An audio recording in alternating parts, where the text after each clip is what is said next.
Hi YouTube, it's Kim again, and I promised you that I would come back to you with some thrift shopping tips. And I'm back.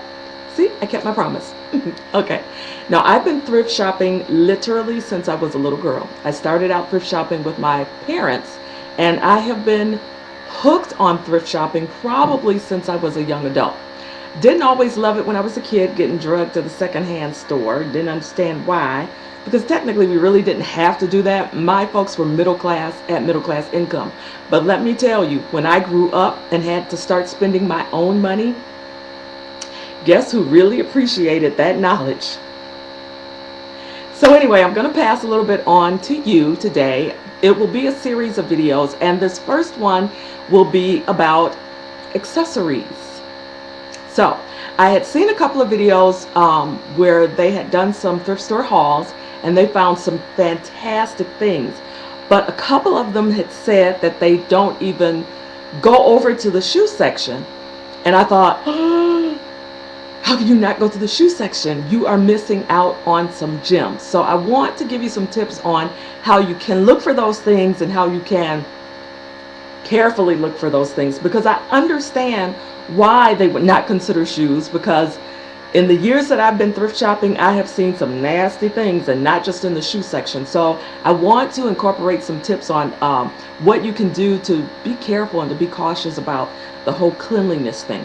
Now, first of all, I would highly recommend you keep some hand sanitizer in your purse or tote bag or pocket or whatever.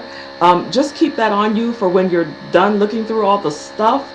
You can just squirt a little bit of that. Don't overdo it, because you can actually kill the good germs too if you do too much hand sanitizer. So you want to be cautious of that too. But keep that in your purse just so you can have it, because I'm telling you, I have seen some things in going through thrift store piles that I would not even put on videotape. You'll have to inbox me or something if you want to, or leave something in the comment section, and then I'll inbox you and tell you some things that I've actually seen. But you want to definitely have hand sanitizer on hand. Another thing that I would suggest, especially if you're going to be in the checking out shoes, and you don't want to take a package this big, but take some wipes with you, some disinfectant wipes. You can take a shoe and very quickly just take a wipe and go in there, cover your hand and go in that shoe and clean it out, and then let it dry off. Just sit in your basket while you look at some other things, let it dry off, and then you can try that shoe on. Okay, this video has to be a combination of tips and haul, because you gotta see some of the stuff that I've found, and this is throughout the years. Not all of this is stuff that I've gotten last week or this week, but just some things. Now, I can't pronounce this. I always pronounce it wrong. I pronounce it etnanye, and it's probably very incorrect. So somewhere over here or over there, I'll put the correct spelling, because I can't see it to spell it for you, because I don't have my glasses on. But these are fabulous shoes, and can you see those? They're almost new. I'm going to show you the tread, which is going to bring me to another tip. When you're looking for shoes, something that you want to look for, first of all, I prefer a leather shoe. Now, that's going to depend on you. To me, leather wears better, but it's not always going to be a leather shoe that you're going to be attracted to. So look for these things. Look for wear and tear on the inside. I don't know if that's coming up very well on the camera, but you don't see a lot of fading on the inside label. You don't see a lot of fading on the leather on the outside. You don't see a lot of scratches. Then you flip it over on the bottom. Try not to drop it. Flip it over on the bottom and take a look at the tread. You can tell, it's kind of like a tire. You can tell that it's hardly been worn. Okay, I paid $2 for these shoes. An amazing deal for an etnanye, or however you pronounce that shoe. One of my favorite shoe purchases is actually a boot, and it's a 9 West boot that I got. And again, you want to check the outside for any signs of wear and tear. You want to look inside as well as you can in a little boot. Here's another hint that you might want to do. Get you one of those tiny keychain flashlights, and things like this won't be a problem. You can look right in there and see everything in there. Another thing about boots, I always shake them out first because you just never know. And of course, again, you want to flip it over. And this one has somewhere because I've worn it.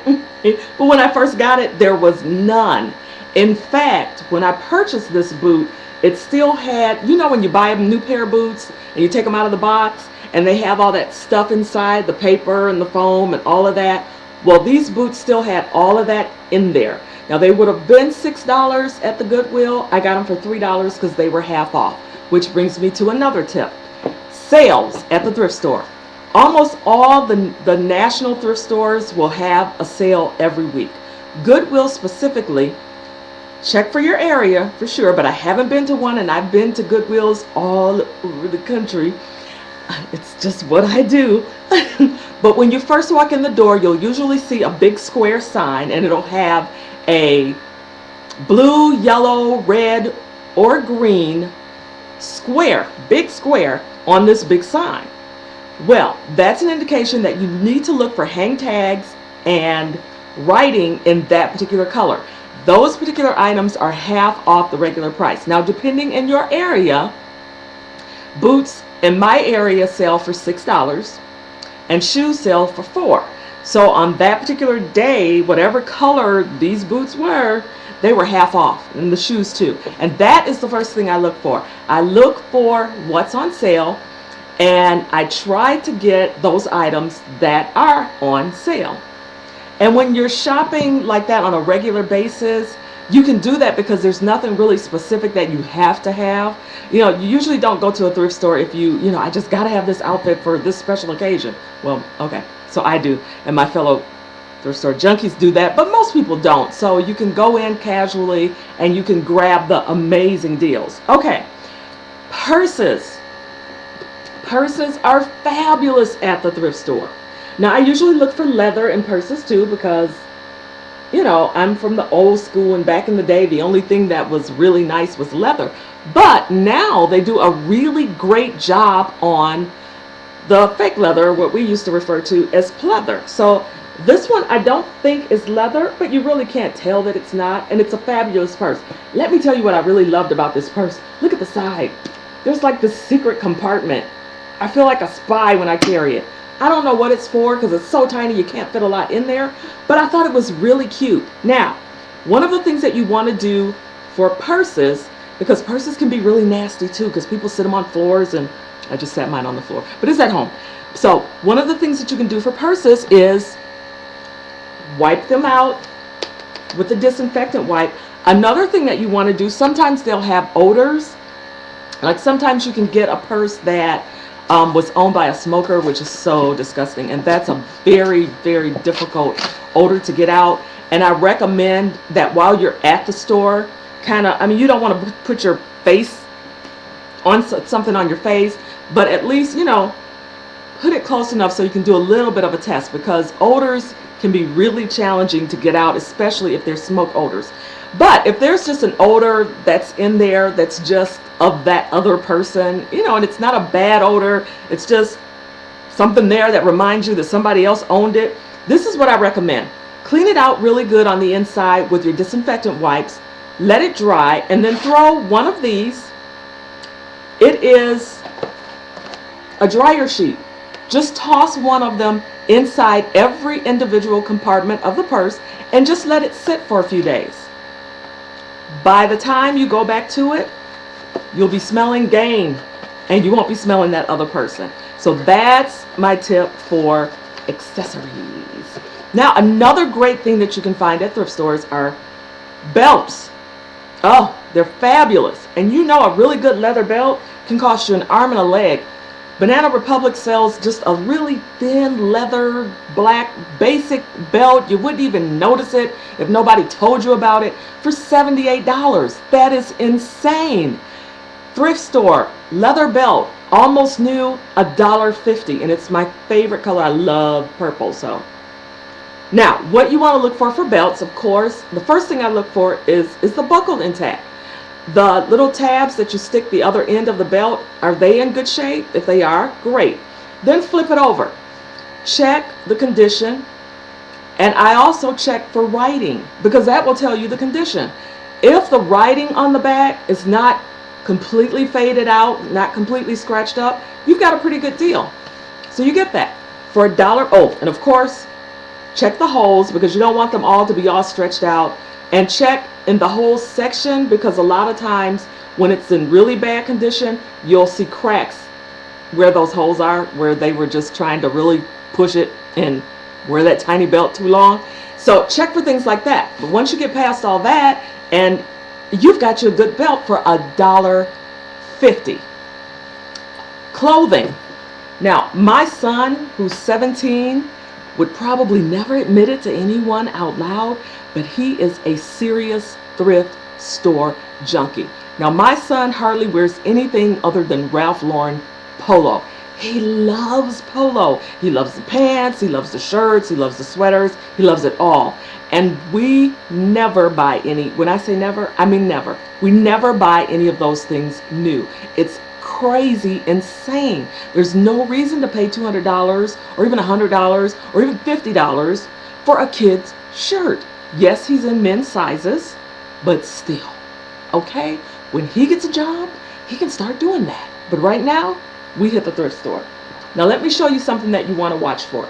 If you're looking specifically for designer brands, you want to definitely check the label.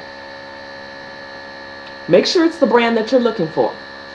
Now, this is a wonderful linen shirt that he and I both, love. You should see him in this shirt. He looks incredible. Of course, I'm a little biased. But anyway, so after you check the label, of course, you want to check the size. Make sure it's a size that fits. If you can't wear it, it doesn't matter if you only paid $2 for it. You just wasted money, unless you're going to give it to someone else that can use it. Now, you also want to check overall for things like stains. So you'll check that the front and back. Things that thrift store newbies miss are under the arms. You want to make sure that there are no stains under there because you gross, okay? You won't want to wear that. The other thing that you want to check for is buttons. Does it have all the buttons? If it has special stitching like the Ralph Lauren polo, is the stitching intact? That's important, especially for teenage boys. Anyway, check for buttons. But now something I have to tell you, if you have a top brand and it's missing a button, if it's a really good brand, if you look, because this one is missing a button right there. But the better brand shirts will always have a spare button. If you flip over the inside, it'll be right there. And because his mommy knows how to sew, I can just take that button off and replace it right there. So for $2, he's getting what? A $70 shirt, Ralph Lauren polo? You can't beat that deal. That's not something you pass up for a button. Even if none of the buttons had been on there, for $2 I would have gotten that shirt and just replaced the buttons because those are really simple buttons to replace. Now, the other thing, and I consider this something that's kind of novelty, it's Ralph Lauren. I'll let you see the label. It's Ralph Lauren polo too, but it's that one with the, the big, that one. He loves this stuff. This one we had to splurge on. It was $4. Ooh. But one of the things that I want to caution you to check is right in, when it's the polo style shirts, you want to be very careful when you're buying them. And I'm going to let you see it. And this one has a little bit of wear. Right in there, and it might not show up on the collars, but right where the collar bends, right in there, a lot of times you'll see some wear. It'll be a little discolored. And that is from people cleaning it and rubbing in that area. Well, if it's a really nice shirt that you absolutely love and it's not that bad and no one's going to notice it, and no one's going to notice this, I figure if someone's looking that closely at his neck, we have a problem. So for things like that, you can get away with, especially if you're talking about a $100 shirt that you're getting for $4. I mean, if you think about it, if you buy the shirt new, eventually it's going to look like that for you too. So it's well worth it. But of course, check that the stitching is okay. Check the underarms. Check all of the seams and make sure that they're intact. Check for wear and tear that you can't overlook, or that you shouldn't overlook. With pants, of course, the first thing I check is the zipper. Make sure that that zipper is fully intact. Check the crotch, make sure there are no holes or stains. Check the hem, because a lot of times people will have pants that are, especially with this trend that they have with wearing the pants oversized, hate it, but sometimes they'll drag, the hem will drag the ground, and it'll cause wear and tear on the hems. Well, you don't want that. So if it's something like that, don't get it. Now, I want to caution you too that some of the designer jeans that you find, they made them worn like that new. I don't know why. I don't get it. So sometimes you can find some of those top brand jeans and they look like they're worn out. Well, it's because they're supposed to be. So do your research maybe on some of those items before you go. But those are my tips for thrift shopping for clothing and accessories, and I'll come right back and do a tip for you on electronics. Well, electrical household items, not electronics like iPads and stuff like that. Okay, hope it helps. See you in a minute.